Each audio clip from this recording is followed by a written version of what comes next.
उत्तर प्रदेश में विधानसभा उपचुनाव के लिए 54 उम्मीदवारों के नामांकन पत्र 28 अक्टूबर को जांच के दौरान खारिज कर दिए गए। आपको बता दें कि चुनाव आयोग ने ये कल जानकारी दे दी और चुनाव आयोग ने बताया कि 149 उम्मीदवारों ने अपने नामांकन पत्र दाखिल किए थे, जिनमें से 54 को खारिज कर दिया गया है। इस प्रकार से अब 95 उम्मीदवार यूपी उपचुनाव में मैदान में हैं, जिनके नामांकन पत्र वैलिड पाए गए हैं।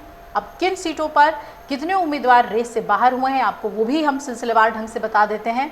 9 विधानसभा क्षेत्रों में से मीरापुर निर्वाचन क्षेत्र जो कि मुजफ्फरनगर जिले में आता है, वहां पर 22, फूलपुर जो कि प्रयागराज में है वहां से 7, सीसामऊ कानपुर की सीट और कुंदरकी मुरादाबाद की सीट, गाजियाबाद में 5-5, मझवा मिर्जापुर में 4, करहल मैनपुरी में 3, कटहरी अंबेडकर से वहां पर 2 और खैर सुरक्षित निर्वाचन क्षेत्र में 1 उम्मीदवार का नामांकन खारिज कर दिया गया है।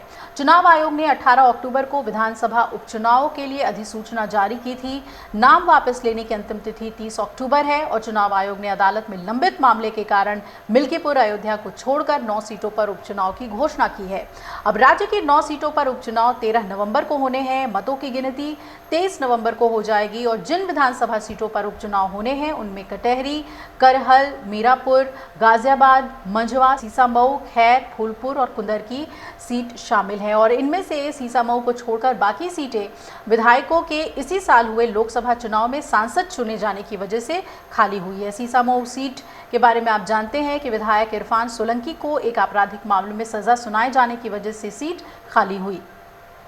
तो 9 विधानसभा सीटों पर होने वाले यूपी उपचुनाव में समाजवादी पार्टी और कांग्रेस के बीच गठबंधन है, लेकिन सभी सीटों पर सपा ही चुनावी मैदान में उतर रही है। कांग्रेस 5 सीटों की मांग कर रही थी, जिसे देने से सपा ने साफ इनकार कर दिया। वहीं बीजेपी ने 1 सीट एनडीए के सहयोगी दल आरएलडी को दी है। अन्य सीटों पर बीजेपी खुद मैदान में है। उत्तर प्रदेश की 9 सीटों पर होने वाले उपचुनाव का घमासान अब तेज हो गया है।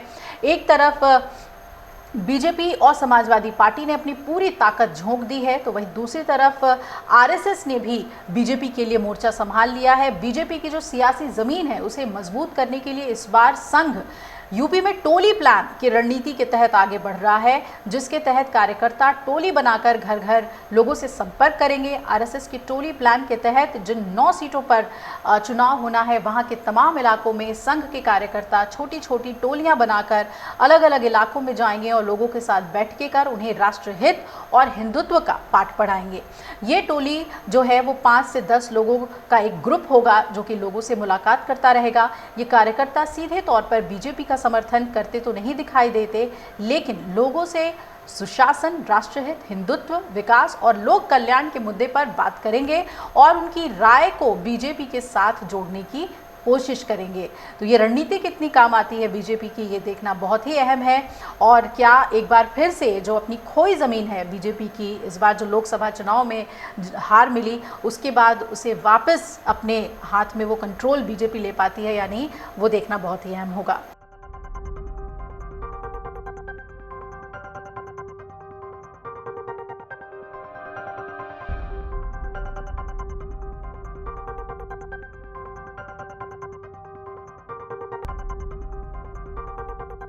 अगर आप ये वीडियो YouTube पर देख रहे हैं तो हमारे चैनल को सब्सक्राइब कर बेल आइकन दबाएं और Facebook पर देख रहे हैं तो हमारे पेज को लाइक करें।